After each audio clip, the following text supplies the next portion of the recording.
Please be seated.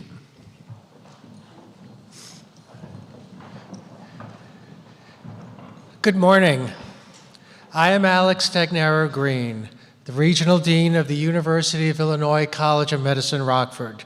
It is my distinct pleasure to welcome family, friends, significant others, children, and of course, our graduating class to the 2025 Convocation Ceremony. Today is an incredibly special day in your professional lives, one that you will always remember.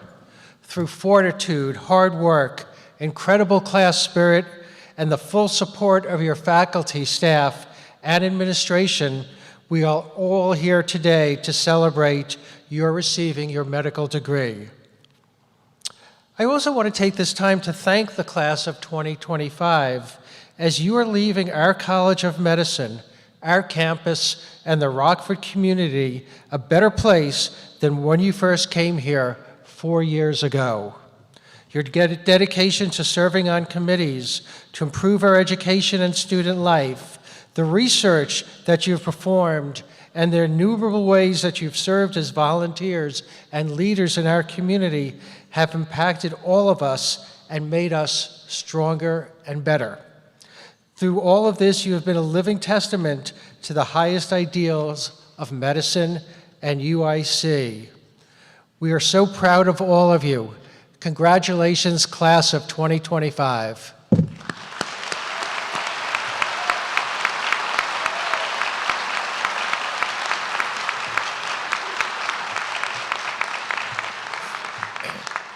Commencement is a joyous occasion that brings together students, parents, friends, and guests to celebrate the remarkable achievements of our graduates. UIC as an academic institution is committed to fostering an environment in which a variety of ideas can be reasonably proposed and critically examined. This requires a culture of mutual respect in which listening, kindness, courtesy, acceptance, and tolerance are paramount. These values should always guide our words, tone, demeanor, actions, and interactions. On behalf of UIC, I ask that everyone here respects our students and our audience, the students, faculty, staff, alums, and guests who have arranged their day to be here. Thank you.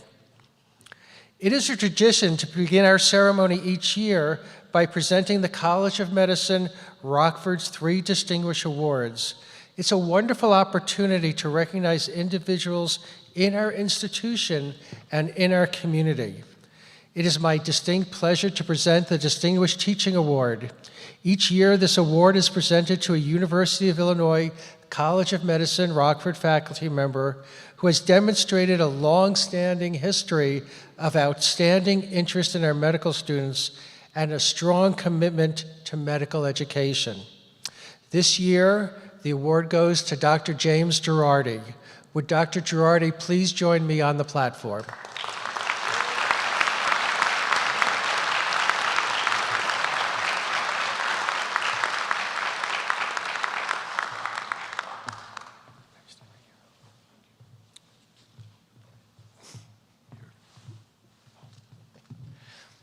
Dr. Girardi, you're front and center.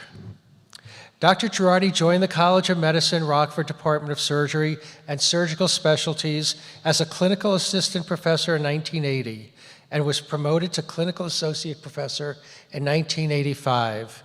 He served on the Surgery Executive Committee multiple times and was actively involved in teaching medical students throughout his career, imparting his knowledge of surgery and the humanity involved in caring for patients. Dr. Girardi graduated from Wayne State University School of Medicine and then completed a residency in general surgery at St. Joseph Mercy Hospital Medical Center, Ann Arbor, Michigan, before he joined the Rockford Surgical Service and practiced at OSF St. Anthony Medical Center and Swedish American Hospital from 1980 to 2012. At OSF, he's had an illustrious career involving serving in leadership roles at OSF Healthcare System, where he continues to serve and be a leader on the Ethics Committee. He's a published author, and several of his humanistic thoughts can be found in the journals JAMA, The American Surgeon, and The Examined Life.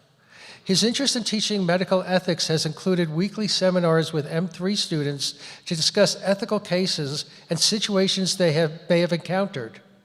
100% of Dr. Girardi's students states he creates a positive learning environment, and the support he has provided them is exemplary. One of these students said, "I appreciate how honest Dr. Girardi is. His compassion for us, his patience, and medicine in general shines through. He makes the prospect of practicing medicine real, achievable, and honorable by reminding us why he wanted to be a doctor in the first place." In addition to his formal teaching role, Dr. Girardi also serves as an advisor to student interest groups in ethics, surgery, and narrative medicine. Dr. Girardi is a physician house advisor for our medical students, always approachable, and students do not hesitate to come to him for advice. As a teacher, mentor, role model, Dr. James Girardi is an ideal choice for the 2025 Distinguished Teaching Award. Join me in celebrating Dr. Girardi and receiving this award.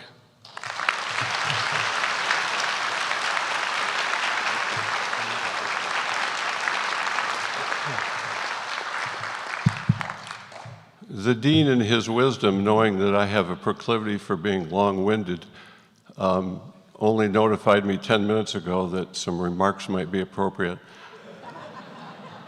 I'm wise enough to know that in this type of celebration, the best remarks are short ones. All I will say is it's been a privilege to teach these fine young, now colleagues,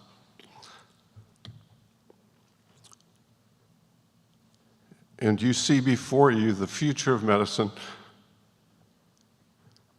and the hope for restoration of faith in the integrity of science, in the sacredness of medical care and the relationship between patient and physician. And one of the reasons I continue to teach is meeting with these fine young physicians every day gives me the hope for that better future. Thank you.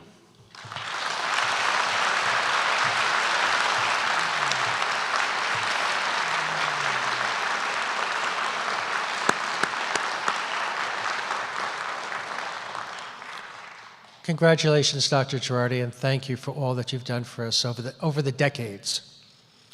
The next award is the Distinguished Service Award, presented each year to a nominee who demonstrates outstanding organization and leadership qualities in community service, administration, healthcare, and medical education at the University of Illinois College of Medicine, Rockford, the university level, and nationally. The 2025 Distinguished Service Award goes to Dr. Jerry Fox. Would Dr. Fox please join me here?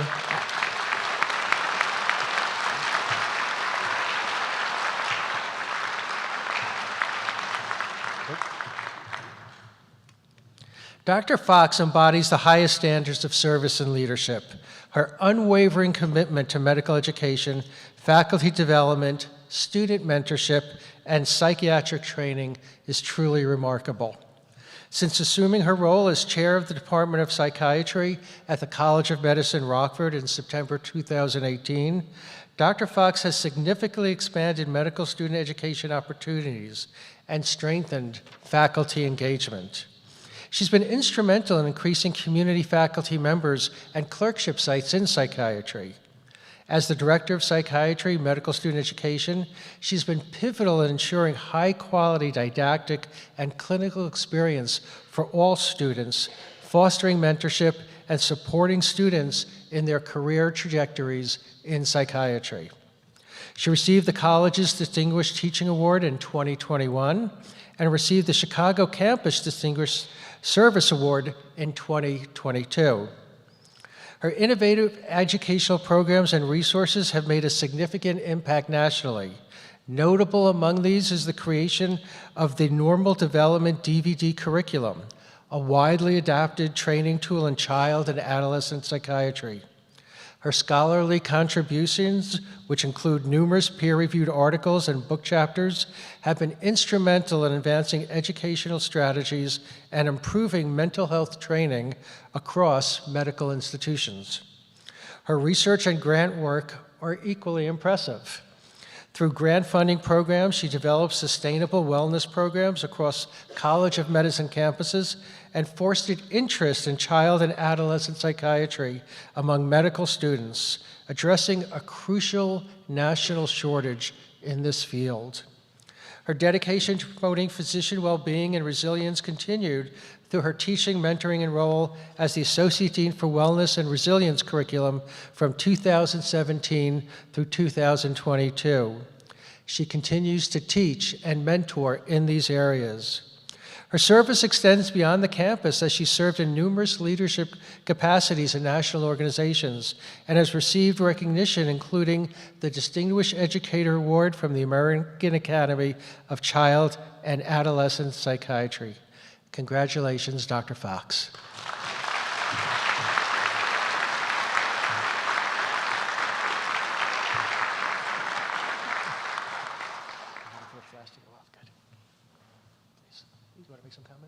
Very short. Since I get to speak again later, this is going to be so short. Thank you, everybody.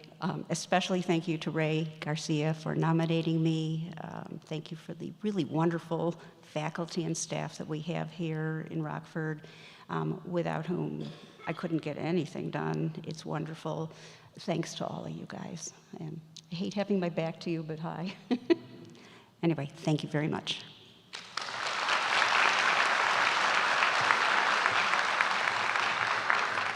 Congratulations, Dr. Fox. It is now my privilege to announce the 2025 Distinguished Community Award. This award goes to a nominee who enhances the stature or growth of the College of Medicine, Rockford, with contributions of a special nature. This year, Tom McNamara, the Honorable Mayor of Rockford, is the recipient of the Distinguished Community Award. Mayor McNamara, please come join me at the podium.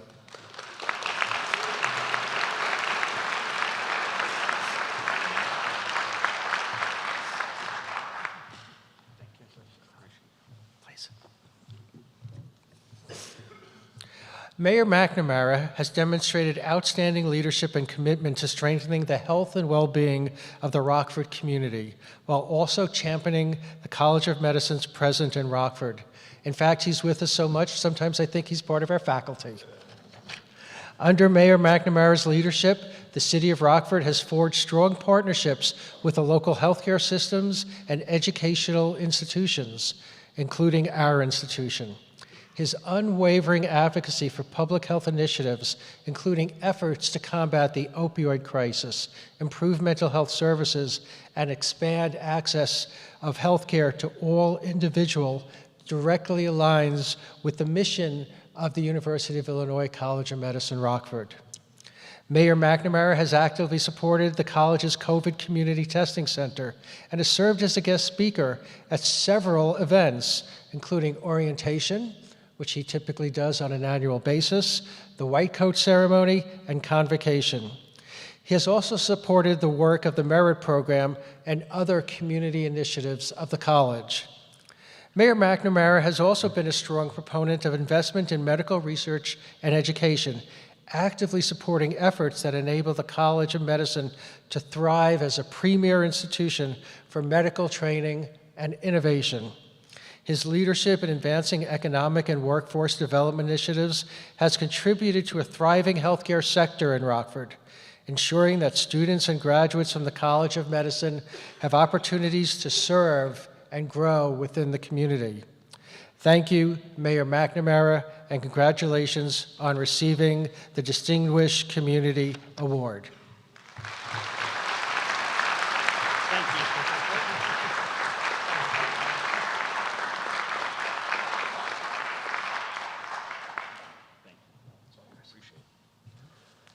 So I'm the only non-doctor, so I have a couple of quick notes. I just want to say thank you so much. It's really humbling and an honor to receive this recognition. I I'm just really lucky, to be honest with you, to be the mayor of the city of Rockford and to work on behalf of the residents to make this community the place I know it can be, and I know that our residents deserve it to be.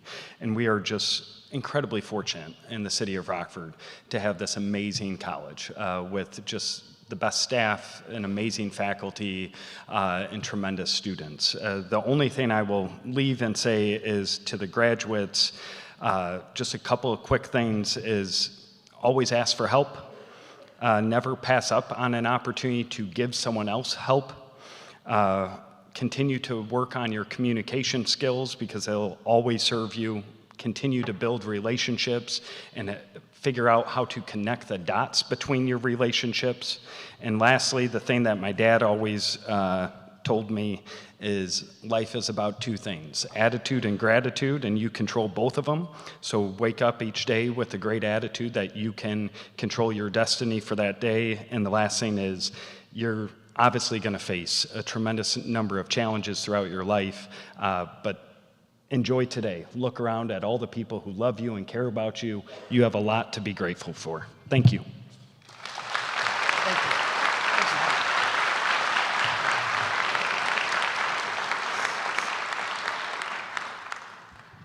Thank you, Mayor McNamara. It is now my pleasure to announce the 2025 Leonard Tao Humanism in Medicine Award from the Arnold P. Gold Foundation, a college-wide distinction that honors a faculty member who exemplifies the highest standards of humanism in medical education. Chosen by students from the graduating class, the recipient of the Tao Faculty Award has made a profound impact through exceptional teaching, meaningful mentorship, and an unwavering commitment to student success. This year's honoree embodies the values of compassion, integrity, and academic excellence that defines our College of Medicine community. Dr. Webb, would you please join me at the podium?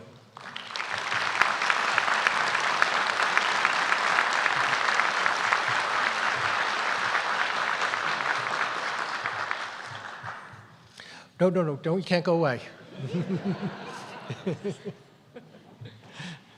I should have stated that. A fourth-year student shared, he's a true testament to someone whose calling is to be a teacher and a physician. He is giving of himself in all situation and leaves each room better than when he arrived. I felt supported when I faced personal challenges, and Dr. Webb continually listened and encouraged me throughout them. He truly cares about ensuring that we become not just the best future physicians, but also the best people we could be. Another student wrote, Dr. Webb taught me how to be a doctor, meaning he taught me how to literally interact with patients while also setting the ultimate example of being a physician. I genuinely looked forward to his lectures and got the most out of them when he was leading. He is a true gem and should be kept on faculty until he decides to retire. Okay, I think that's going to be some time from now. It is my pleasure to present Dr. Webb the Leonard Tao Award for the 2025.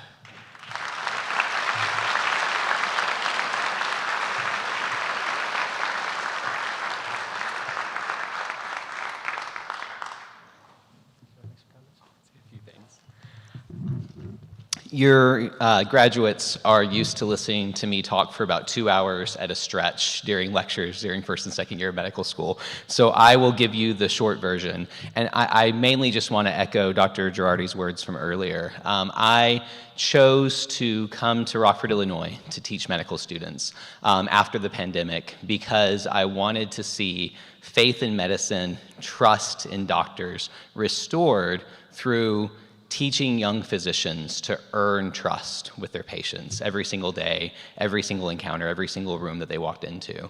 And I think cynically sort of thought that I would have to come up here and, go into these classrooms and teach young student doctors empathy and compassion and how to listen to and advocate and work on behalf of their patients. And then I met this class As M1s, they were starting medical school at the same time that I was starting to teach medical school.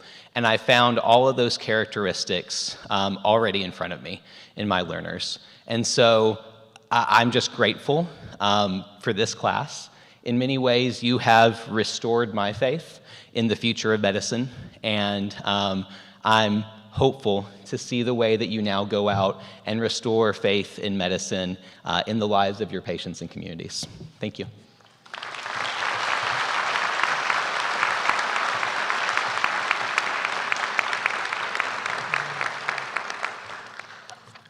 Now it is my pleasure to introduce Dr. Mark I. Rosenblatt, the G. Stephen Irwin Executive Dean of the University of Illinois College of Medicine. Additionally, he serves as CEO of the University of Illinois Hospital and Clinics and Distinguished Professor of Ophthalmology and Visual Sciences. Please join me in welcoming Dean Rosenblatt.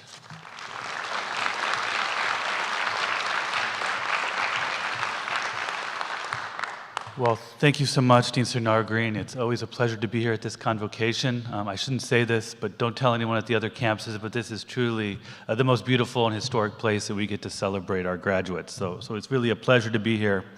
And it's really a pleasure to be able to celebrate you, our graduating students, during this convocation. Now, we're going to have a chance to applaud them multiple times, and many parts of our time in the College of Medicine are somber, and we need to be quiet. This is not one of them. So let's first congratulate them demonstrably, as loud as we can.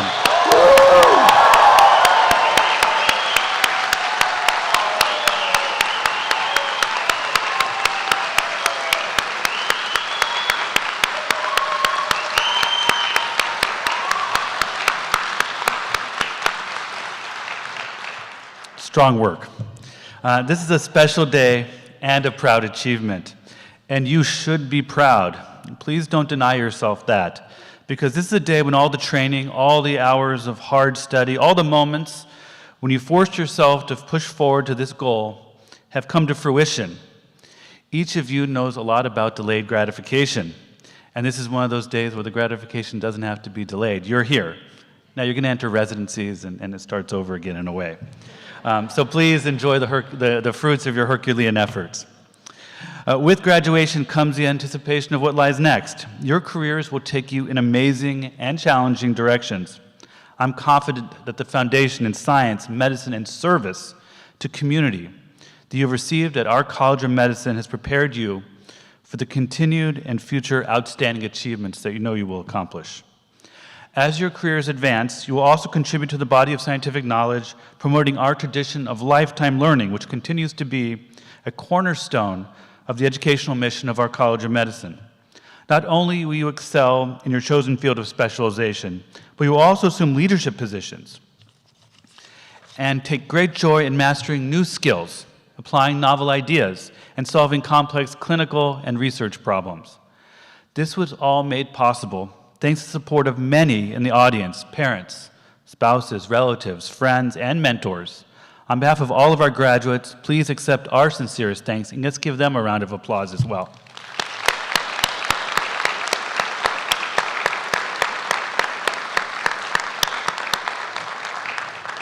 To our graduating students, you truly represent the finest examples of our college's mission.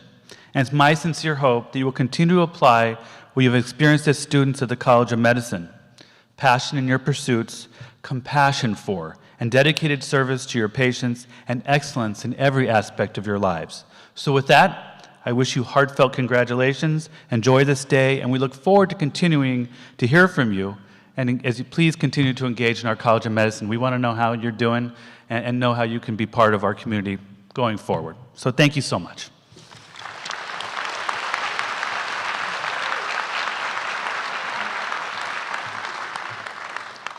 Thank you, Dean Rosenblatt.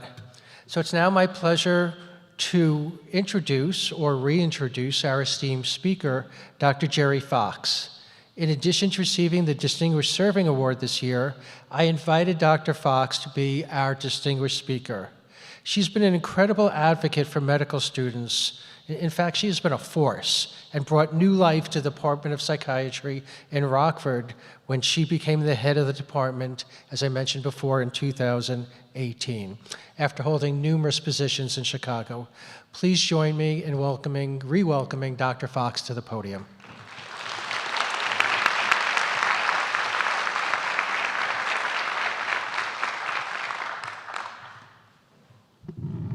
Hi again, everybody.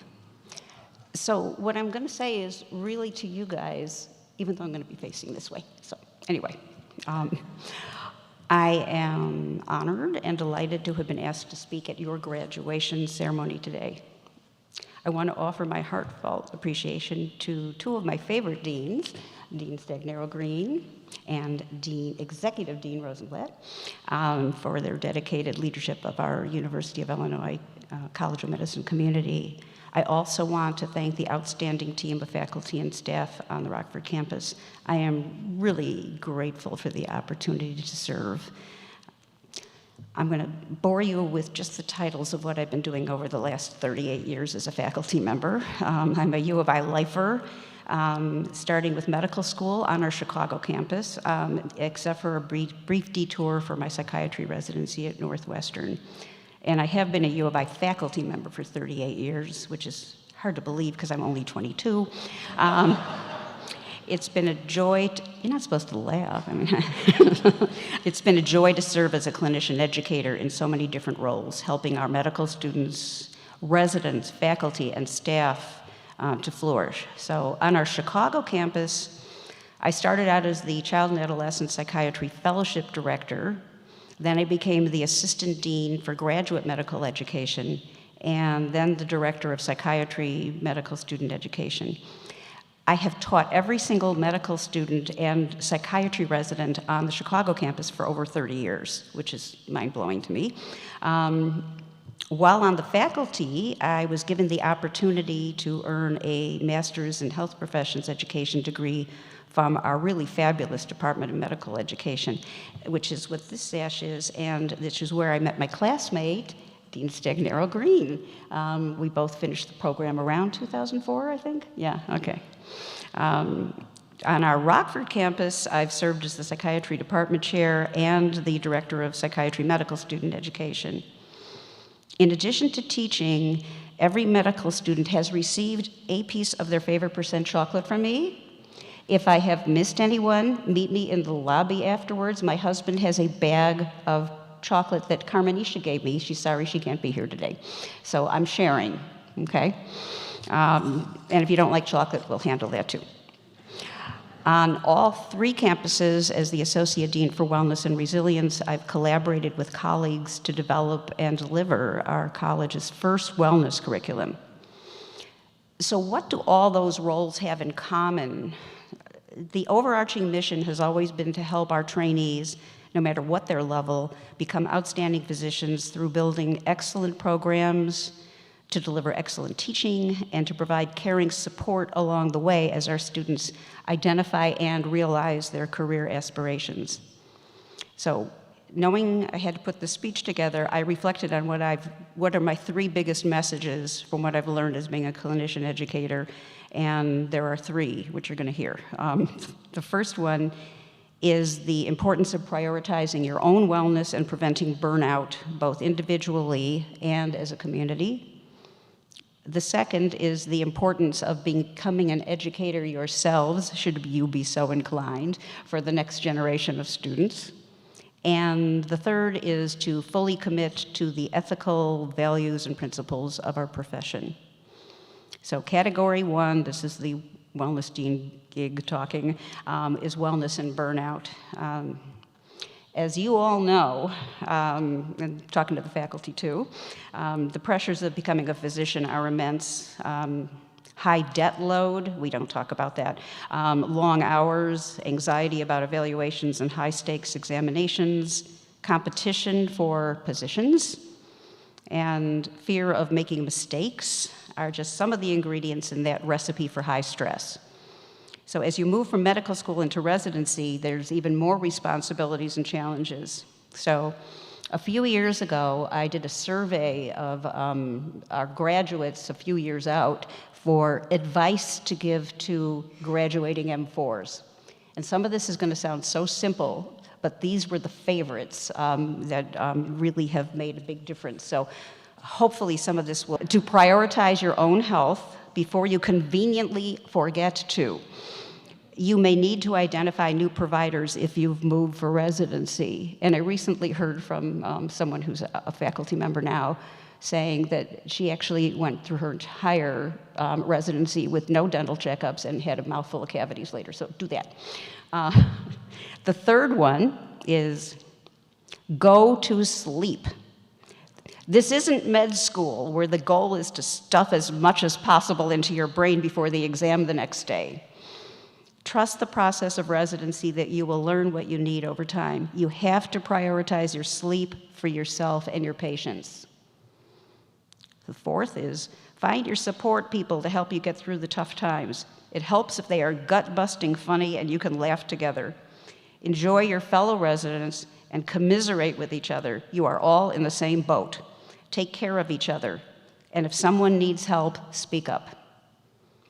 The fifth one, I like this one. Early in our first residency year, we decided to go out to dinner as a group once a month. This camaraderie helped us get through some trying times. The sixth, prioritize who and what is most important to you because you won't be able to get to everything. Guard that time fiercely. Stay close to your loved ones. Seventh, make exercise a priority. Go to the gym, try a training app, or make a date to work out or run with friends. And the eighth is, and the last of these is, if you are having an issue, find an advocate in the program that you're at, whether it be a chief resident, a program director, or an upper-level trusted person with whom you can share your feelings. That person can give you context and perspective. If you're not doing great and you're upset about something, is this a systemic issue that's toxic across the board that needs to be changed or addressed by someone with authority? Or is this something you can work on individually with support to remedy, or is it both? Part of, and I'm saying as somebody who was also the one of the deans for GME on the Chicago campus and reviewing all of our programs, this piece is really important. How do we work together to change it? So part of learning as much as you can in your residency involves developing a growth mindset. What is that? It means actively choosing to seek out constructive feedback instead of being afraid of criticism. And that, I can't stress that enough. My analogy is always if you're going to a tennis coach and you want to improve your swing, you got to say, how am I doing? What can I do better? How can I do it differently? And so that's a growth mindset. Everybody makes mistakes. And how can you learn from those mistakes instead of becoming paralyzed by self-doubt?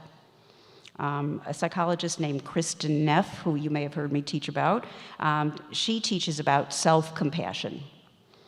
So when you're distressed, can you treat yourself with the same kindness you would offer to a friend instead of bashing yourself? So usually people are really nice to their friends and comfort them when something's wrong, but they really bash themselves when, oh my God, I can't believe I did that. And so trying to be nice to yourself the way you might be nice to your best friend is a really good strategy. If you need it, you can get individual confidential counseling through whatever institution you're going to. Don't be shy, okay? In addition to a commitment to personal wellness, it's important to recognize and address systemic issues in your program. Ideally, you're in a working environment where you can comfortably go to your chief resident or your program director who's going to listen to your concerns, take them seriously, and try to address them. If that doesn't work, go to the Graduate Medical Education Office. They're there to help. We all need to work together to ensure that your program remains fully accredited and maintains a positive learning environment. And I can't stress this enough, you are actually helping your program if you bring up concerns and constructive suggestions. When you were all interviewing, you wanted to see happy residents at the program you were interviewing at, right? One of the ways to make sure your program stays accredited is to bring up suggestions so it's continually improving. And so one of the best ways to avoid burnout is to advocate for positive change. You can help ensure that improvements are implemented for everyone's benefit. So that's wellness piece. That was chunk number one. I'm on to topic number two now, which is teaching. And this is where I'm going to put in a plug for what all of us do and love so well for you guys to think about too. So as you progress through your residency and enter practice, you're going to find yourself increasingly short on time with competing demands for your attention. So let's say that it's 5 p.m. Should you choose to finish your charting? Should you spend more time with the new admission? Should you get some food? Should you get some sleep? Should you go home and see your loved ones? Should you work on your research project or your presentation that's due tomorrow? Or should you take time to teach those med students who are still kind of hanging around? And it's a choice. It's a challenge to find time to teach. It's also ultimately, in our biased opinion, one of your most rewarding activities.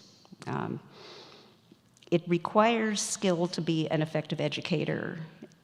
As Socrates said, I cannot teach anybody anything. I can only make them think. Hopefully, part of your residency will include teaching you how to teach and valuing your contributions as an educator. So I want you to take a minute now. It's okay to close your eyes if you want, and just think with me, reflect. Think back. Who, in your all this schooling, not just here, who were your favorite professors? Okay? And what did they do that made them wonderful? Wonderful teachers and mentors. Are there some things that they did that you want to emulate? You want to be like them? And on the flip side, when you think about your less than stellar teachers, of course, none of them are in this room, what are some things that you will promise yourself not to repeat with your own students? And I won't go specifics, that's just all you. Once you are out in practice, your hospital system may set such high productivity expectations that you are actively discouraged from teaching, I'm sad to say.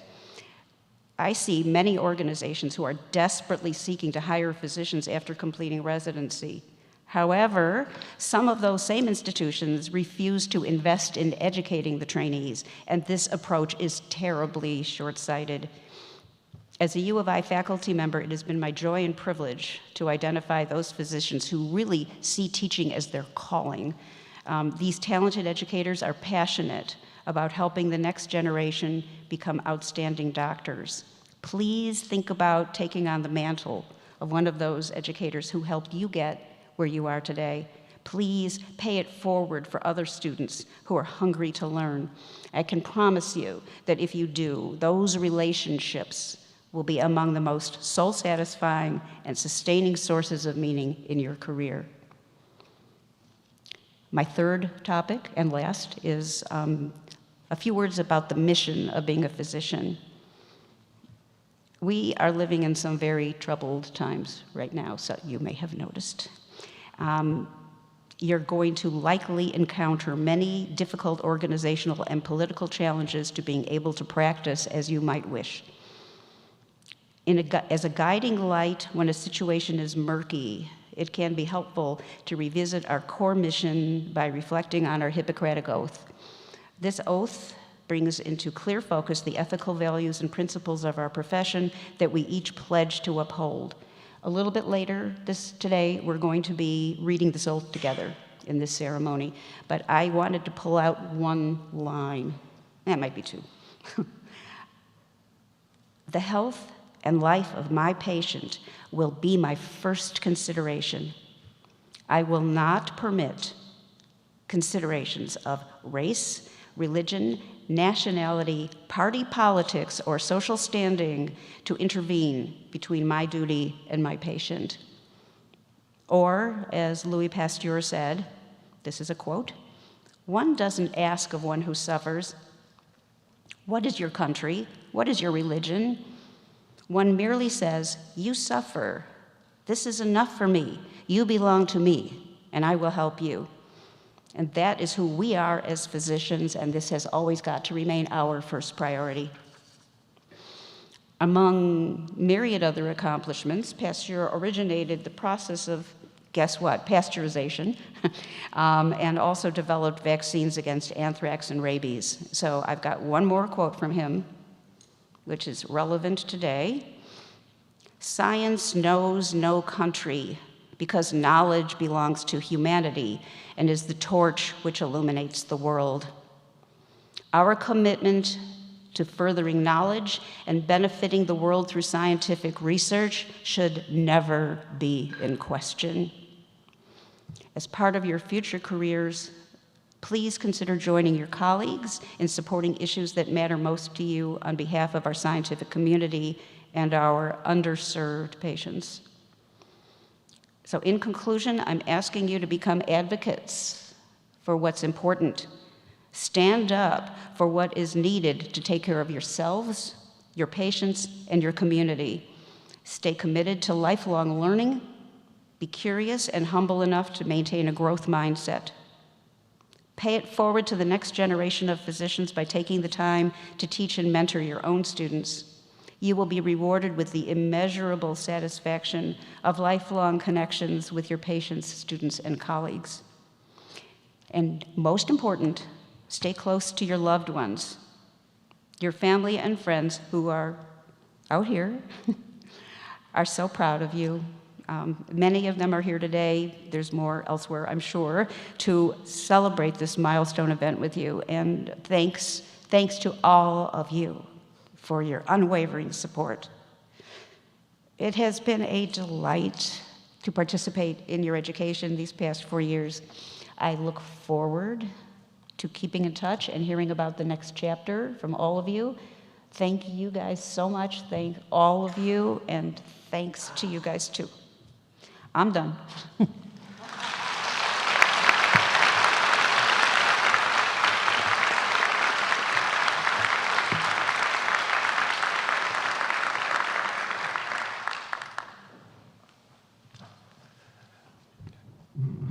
Thank you, Dr. Fox, for sharing those words of wisdom.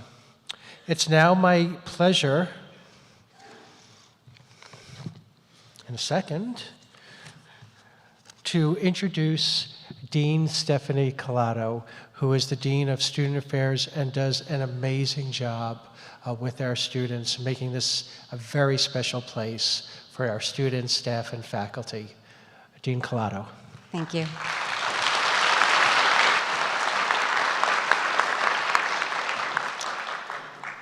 I am honored to present the James E. Riebel Award, given in memory of Dr. James Riebel. He was a member of the Rockford Charter class. Dr. Riebel was known for his passion for medicine and the compassion he showed to patients and peers. This award was chosen by the class of 2025 and is a surprise. This award honors a student who reflects Dr. Riebel's spirit, curiosity, compassion, and a deep commitment to others. It is my great pleasure to announce this year's recipient, Nabil Khan. Nabil, please join me.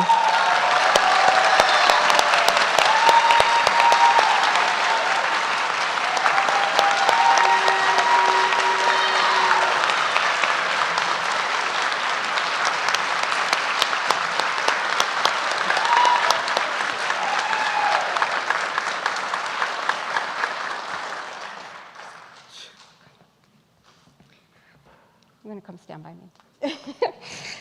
Nabil's path to medicine has been remarkable. From studying Arabic in Morocco and researching global mental health to caring for a parent, running a business, and working in public health. His journey has been guided by purpose, humility, and heart. Students who nominated him shared he prioritizes the well-being of others, values community over self, and serves with compassion. Another said he always has a positive attitude and makes everyone feel at ease. Another classmate said he goes the extra mile for patients, their families, and classmates. These comments reflect the values Nabil lives by: kindness, curiosity, and deep human connection. Please join me in congratulating Nabil Khan on this well-deserved honor.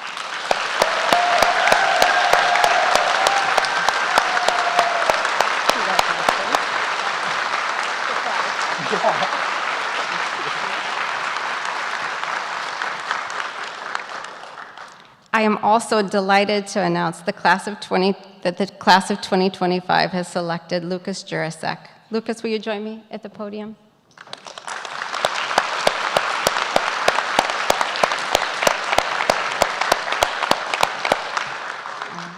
It's all yours. All right. I'll get to your page. There you go. Hello, everybody. Hey, guys. My name is Lucas. It is an honor, a privilege, and a gift to be our class speaker this year. I'm sure many of us feel grateful today. None of us could have gotten here by ourselves. I'm thankful for God. I couldn't do anything without him. I'm so thankful for my family here today, who I get to share this accomplishment with. And you, all of you, thank you so much for everything that you have done to support every one of us up here on stage. We couldn't have done it without your support, family, friends, faculty, and staff. And finally, thanks to my classmates for voting me to be up here. So hopefully you enjoy. With that said, I spent a lot of time agonizing over what I'd say today. On my long bike rides, I had epiphanies about what to say. And while washing dishes at the kitchen sink, I thought about how to say it. But long run-on sentences filled my rough drafts, and I realized something wasn't working. Like a lot of things in my life, it was a lot more simple than I thought. What could I say to capture what we all experienced?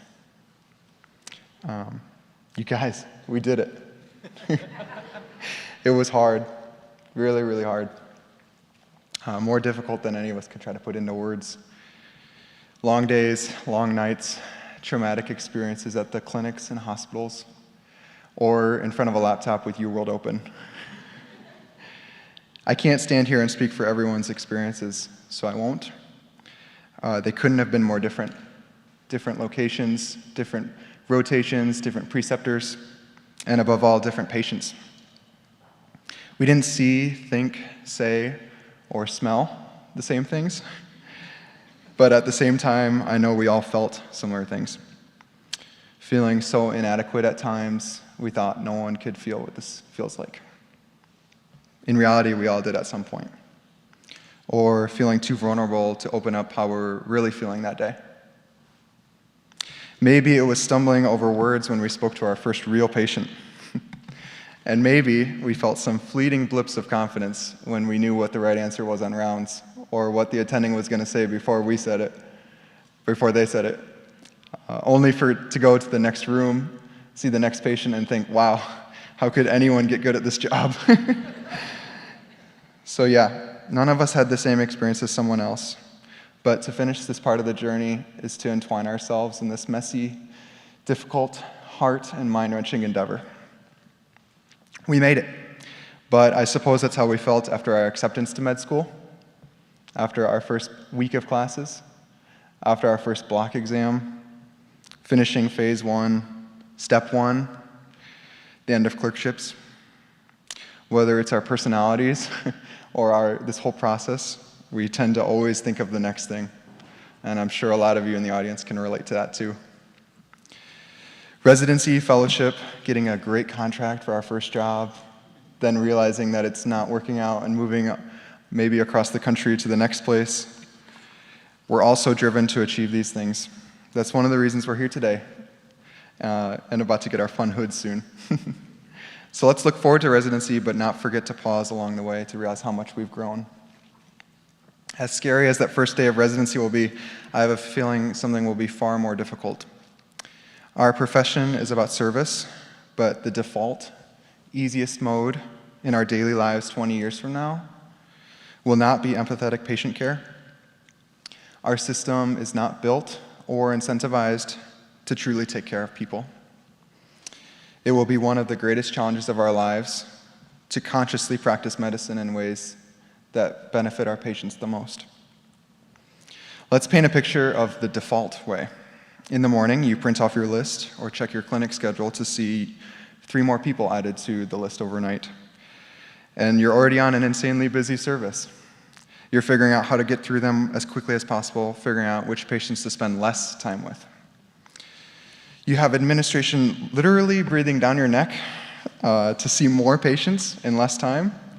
And at the end of the day, you still have hours of charting to complete.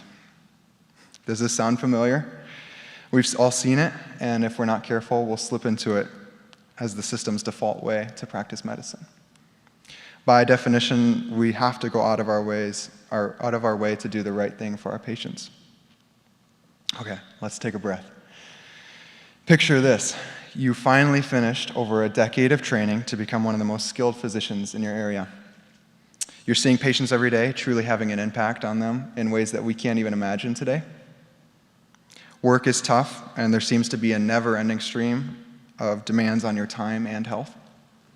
But you have some great friends at work who are like-minded and help keep you on track and help you stay true to your values. It doesn't always happen, but you try to wait just a couple more minutes to quietly listen to your patient. When we realize our limitations in the system we're entering, we realize what we can control and what's out of our hands. And that's when our patients start to trust us. Or maybe our colleagues notice that we practice medicine differently. Our humility and compassion meets prudent judgment and critical thinking.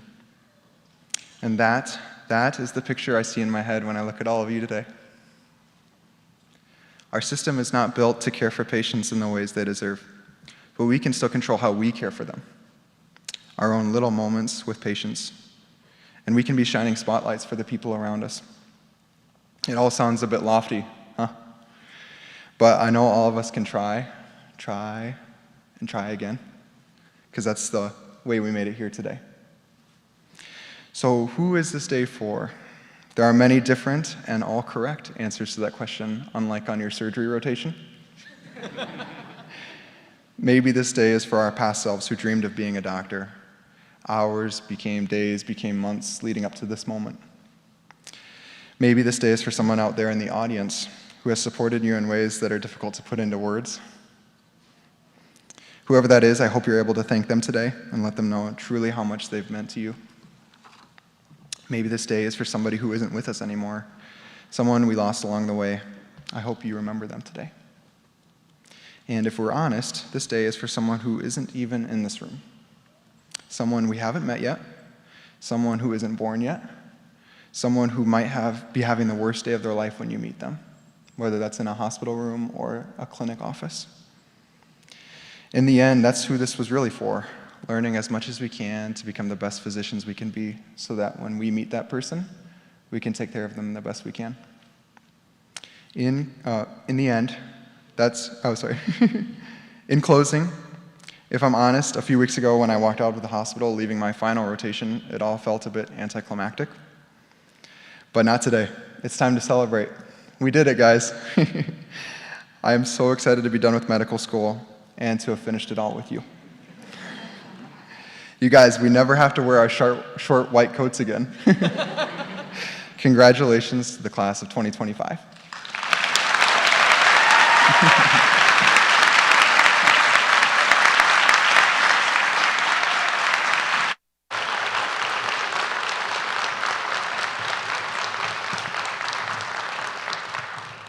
Thank you, Lucas.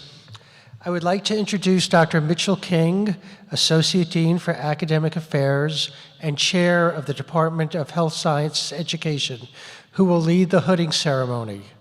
Selected by the class of 2025 to perform the hooding are two individuals, both who received Golden Apple Awards yesterday at the senior banquet, and they are Dr. Charles Welford and Dr. T.J. Webb.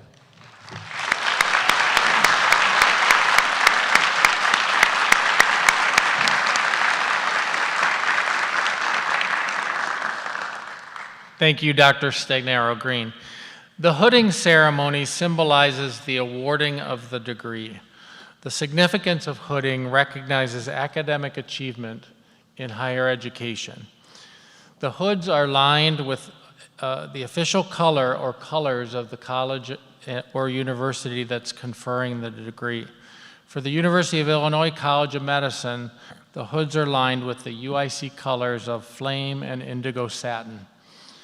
A green velvet border on the hood identifies medicine as the academic discipline of the degree. Each graduate will walk to the center of the stage, present their hood. The hooder will then place the hood over the student, welcoming them into the practice of medicine. Will the first row please rise and walk off the stage to your right?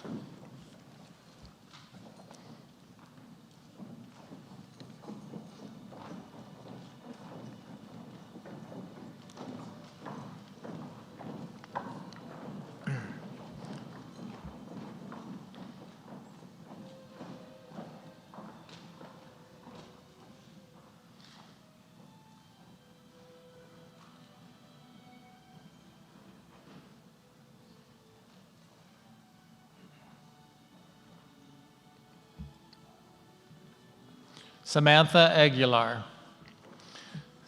Samantha is from Round Lake Beach, Illinois. She matched in neurology at Loma Linda University, Loma Linda, California.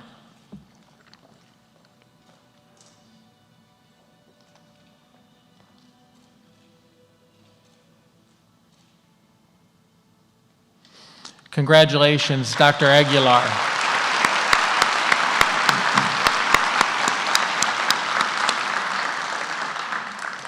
Nathan Aldrett. Nathan is from Winnebago, Illinois, and he matched in pediatrics at University of Wisconsin Hospital and Clinics, Madison, Wisconsin. Congratulations, Dr. Aldrett.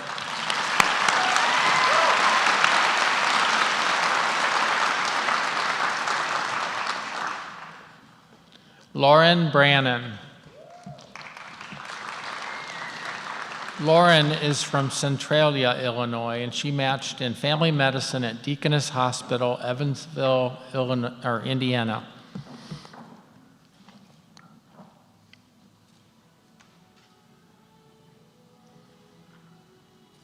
Congratulations, Dr. Brannon.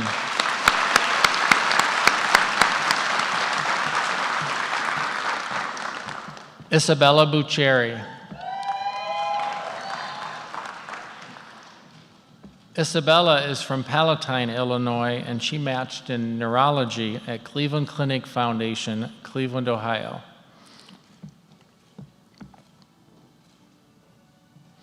Congratulations, Dr. Buccieri.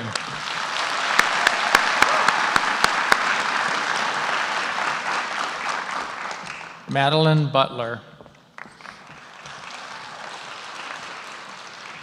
Madeline is from Aurora, Illinois, and she matched in emergency medicine at Ascension Resurrection in Chicago, Illinois. Congratulations, Dr. Butler.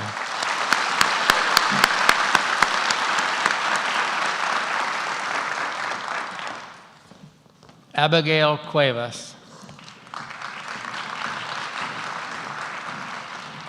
Abigail is from Rockford, Illinois, and she matched in general surgery at Ohio Health Riverside Methodist Hospital in Columbus, Ohio.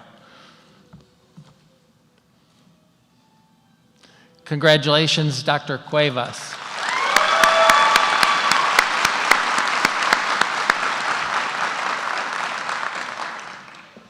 Christian Ellis.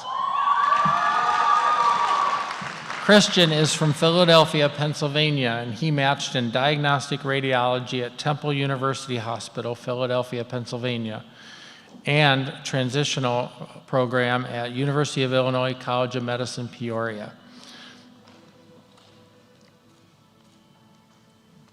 Congratulations, Dr. Ellis.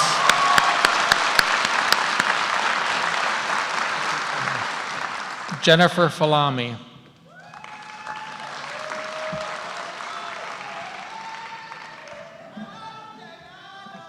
Jennifer is from Lagos, Nigeria, and she matched in internal medicine, emergency medicine at University of Illinois College of Medicine, Chicago. Jennifer is hooded by Dr. Alex Falami.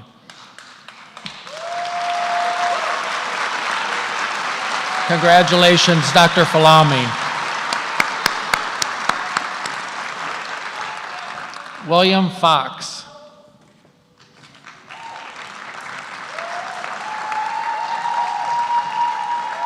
William is from Hamilton, Illinois, and he matched in urology at University of Missouri, Columbia, Missouri.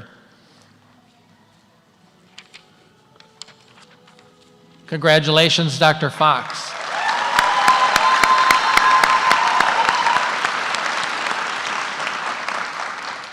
Jesse Garza.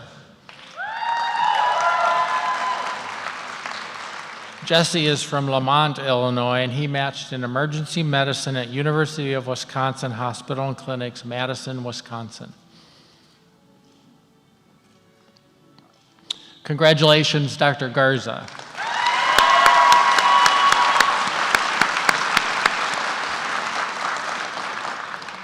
Kara Gagan.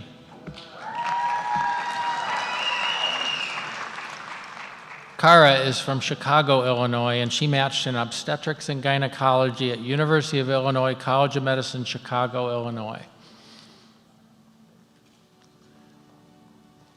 Congratulations, Dr. Gagan.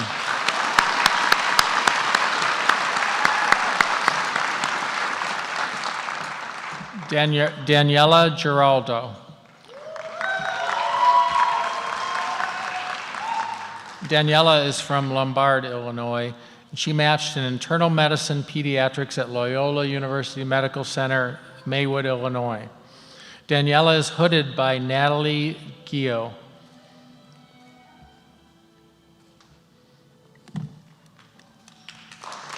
Congratulations, Dr. Giraldo. Will the second row please rise and walk off the stage to your right?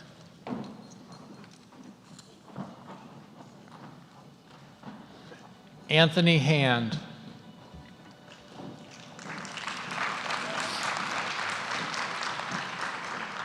Anthony is from Mapleton, Illinois, and he matched in family medicine at University of Illinois College of Medicine, Peoria.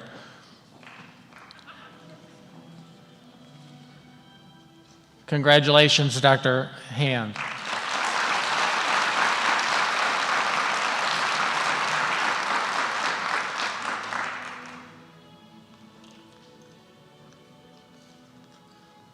Marcus Harmon.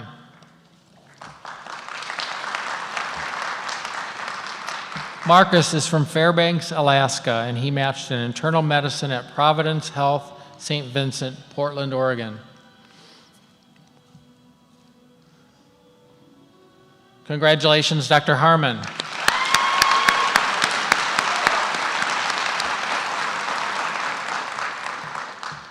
Nicholas Howard. Nicholas is from Rushville, Illinois, and he matched in family medicine at Genesis Quad Cities, Davenport, Iowa.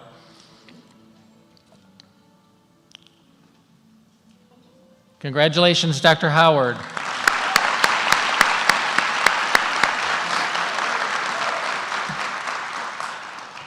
Matthew Jeffers. Matthew is from Columbus, Ohio. He matched in psychiatry at Tripler Army Medical Center, Honolulu, Hawaii.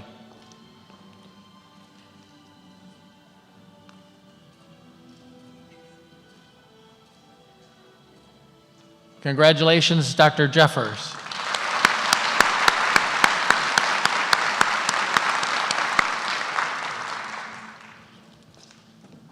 V.D. Diana Jeffers. V.D. Diana is from Des Plaines, Illinois, and she matched in family medicine at University of Hawaii.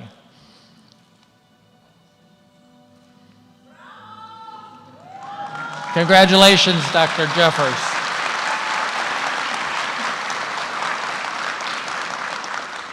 Cindra Jones.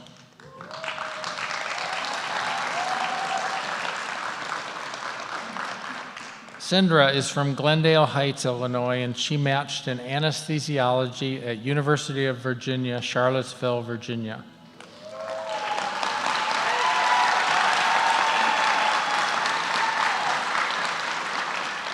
Congratulations, Dr. Jones.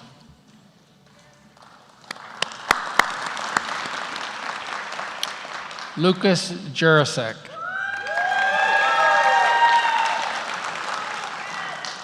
Lucas is from Byron, Illinois, and he matched in internal medicine at University of Iowa Hospital and Clinics in Iowa City, Iowa. Congratulations, Dr. Jurasek.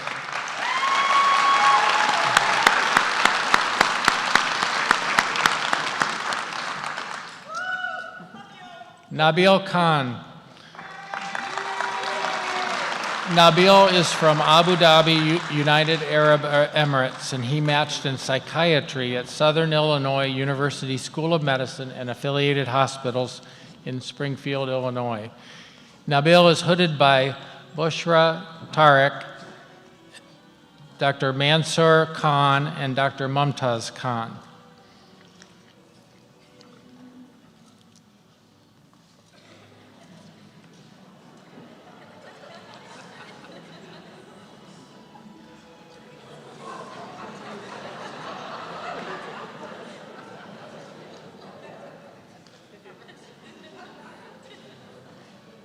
There we go.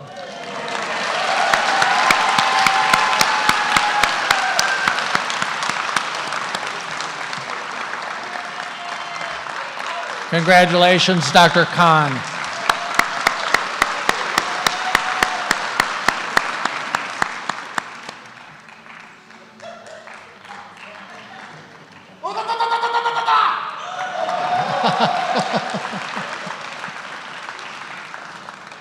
Julia King. Julia is from Clinton, Illinois, and she matched in family medicine at University of Illinois College of Medicine, Rockford. Julia is hooded by Dr. Sue Sturr.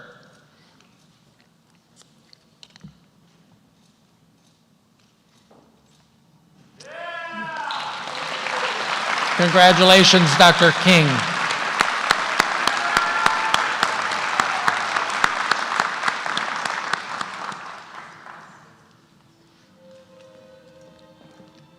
Trevor King.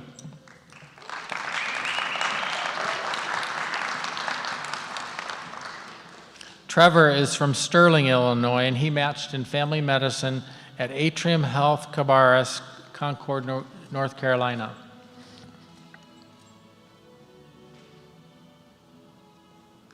Congratulations, Dr. King.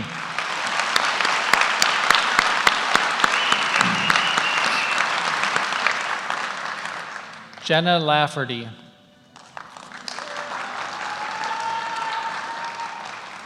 Jenna is from Freeport, Illinois, and she matched in family medicine at University of Illinois College of Medicine, Rockford.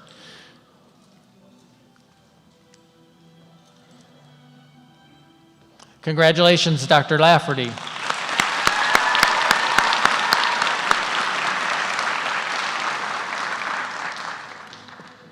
Katie Lamb.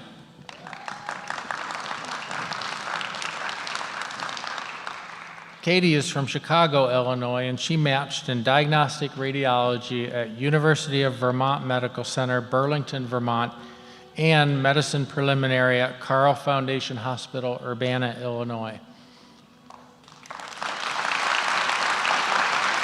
Congratulations, Dr. Lamb. Cody Lund.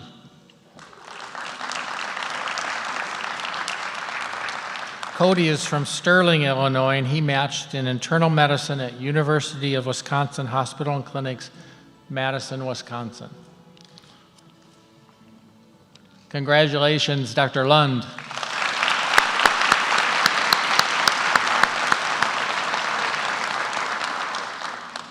Owen Mallory.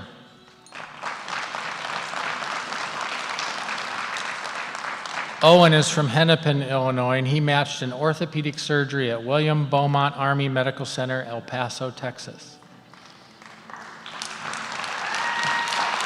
Congratulations, Dr. Mallory.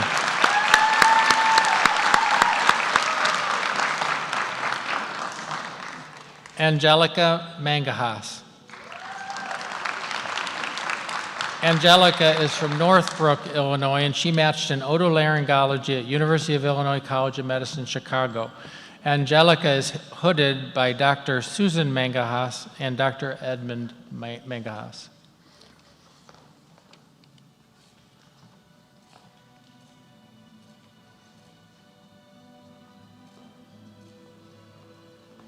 Congratulations, Dr. Mangahas.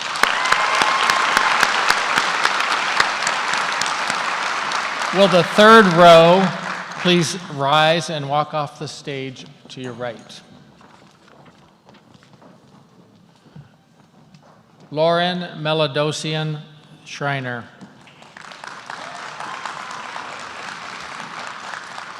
Lauren is from Park Ridge, Illinois. She matched in psychiatry at Rush University Medical Center in Chicago, Illinois. Congratulations, Dr. Melodosian. Roanne Marar. Roanne is from Orland Park, Illinois, and she matched in emergency medicine at Advocate Healthcare, Downers Grove, Illinois. Roanne is hooded by Sohad Marar.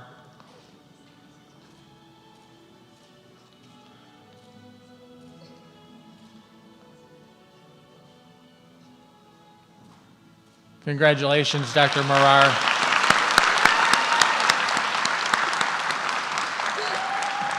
Annalise Oglesby. Annalise is from Granite Bay, California, and she matched in diagnostic radiology at University of California, Davis, Sacramento, California, and transitional in Sutter Health, Roseville, California. Annalise is hooded by Dr. Roland DeMarco and Dr. Teresa DeMarco.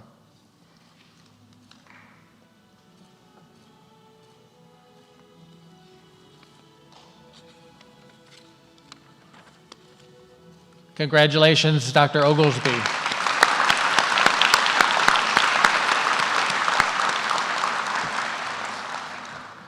Vincent Parisi. Vincent is from Lamont, Illinois, and he matched in preliminary surgery at University of Iowa Hospitals and Clinics, Iowa City, Iowa. Congratulations, Dr. Parisi.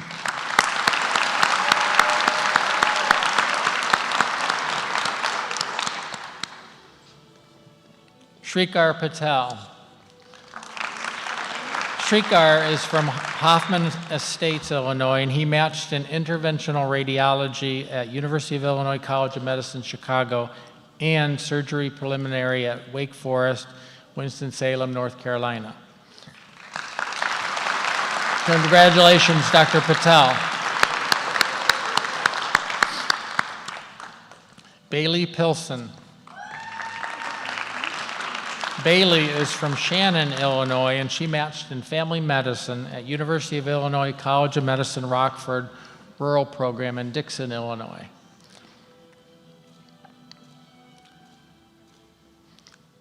Congratulations, Dr. Pilson.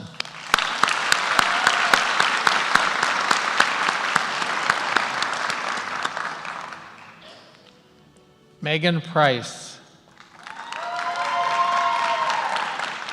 Megan is from Petersburg, Illinois, and she matched in internal medicine at Washington University Barnes Jewish Hospital, St. Louis, Missouri. Congratulations, Dr. Price.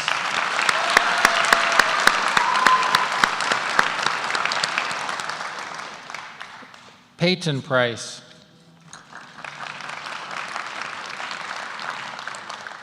Peyton is from El Dorado, Illinois, and he matched in general surgery at Mount Carmel Health System, Grove City, Ohio. Congratulations, Dr. Price.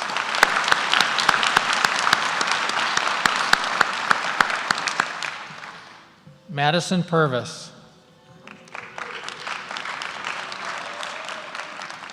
Madison is from Prophetstown, Illinois, and she matched in family medicine at Genesis Quad Cities, Davenport, Iowa.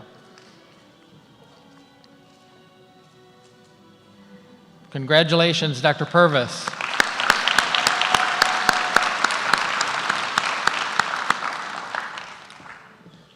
Rong Q.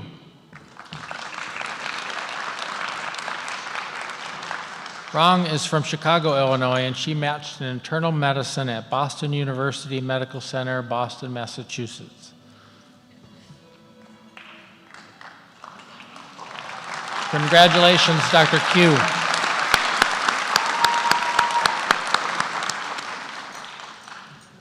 Ashley Qualls.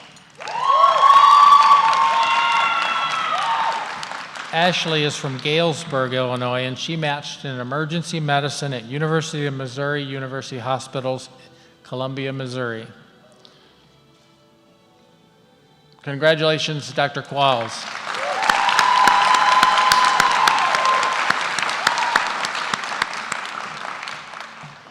Danielle Rosel. Danielle is from Knoxville, Illinois, and she matched in diagnostic radiology at University of Illinois College of Medicine, Peoria.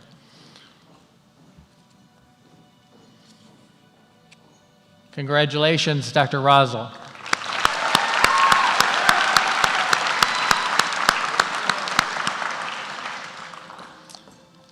Sydney Sywert.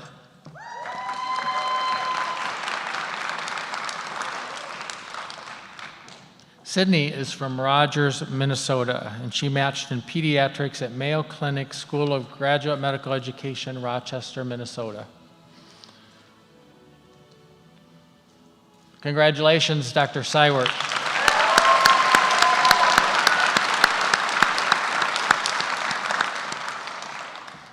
Ryan Shriver.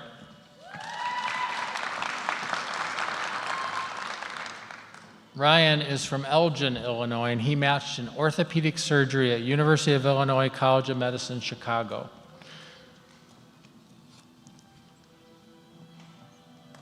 Congratulations, Dr. Shriver.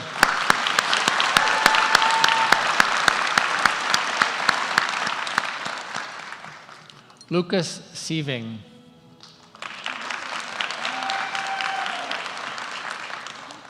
Lucas is from Forest, Illinois, and he matched in psychiatry at Medical College of Wisconsin Affiliated Hospitals, Northeastern, in Green Bay, Wisconsin. Congratulations, Dr. Sieving.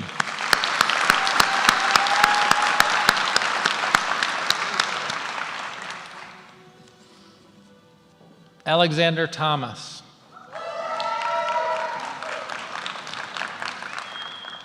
Alexander is from Lake in the Hills, Illinois, and he matched in family medicine at University of Illinois College of Medicine, Rockford.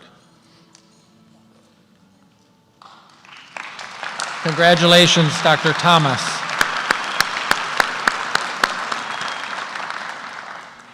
Luis Torres Gonzalez. Luis is from Oak Creek, Wisconsin, and he matched in diagnostic radiology at University of Illinois College of Medicine, Peoria. Luis is hooded by Dr. Jude Perez.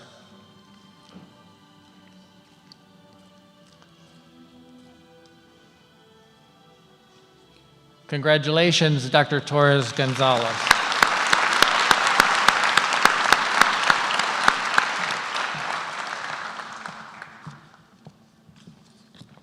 Nathan Travers. Nathan is from Plainfield, Illinois, and he matched in an interventional radiology integrated at University of Wisconsin Hospital and Clinics in Madison and transitional at University of Illinois, Peoria. Nathan is hooded by Dr. Abby Travers.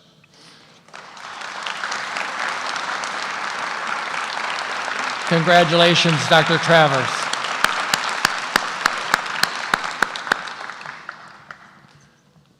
Grant Woodside.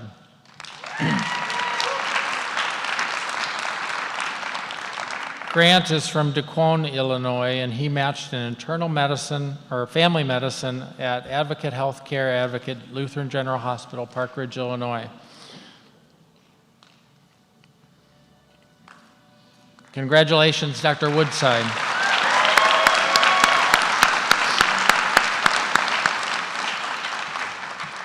Kelsey Wyman.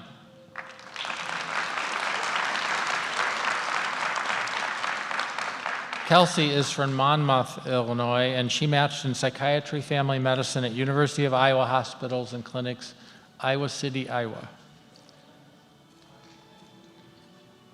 Congratulations, Dr. Wyman.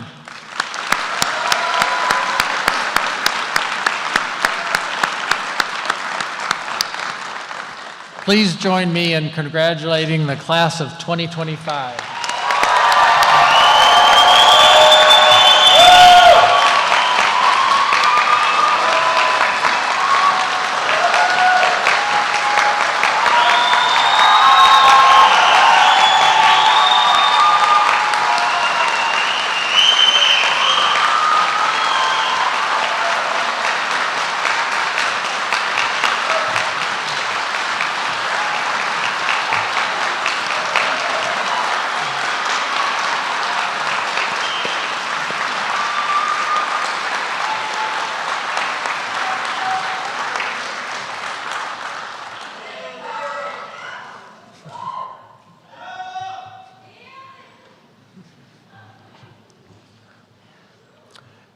It is now my honor to administer the Hippocratic Oath.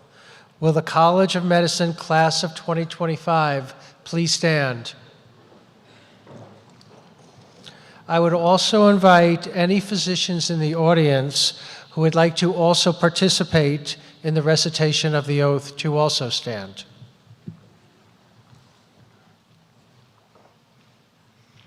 Raise your right hand and repeat after me. Now being admitted to the profession of medicine,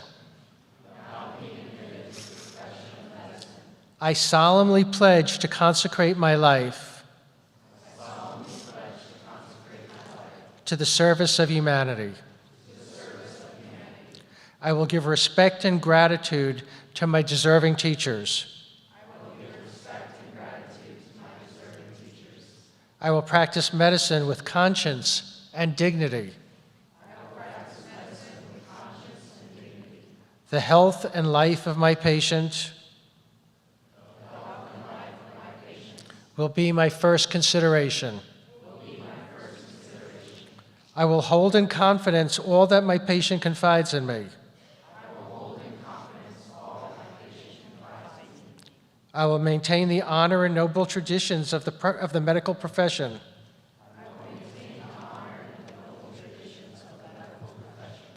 My colleagues will be as my family.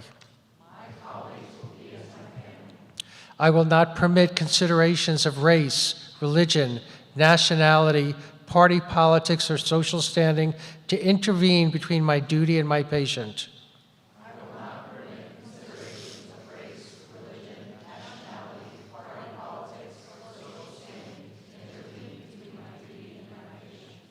I will maintain the utmost respect for human life. Even under the threat, I will not use my knowledge contrary to the laws of humanity.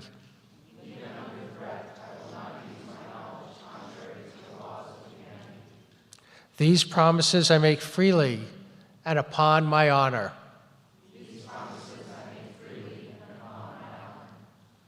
Please be seated.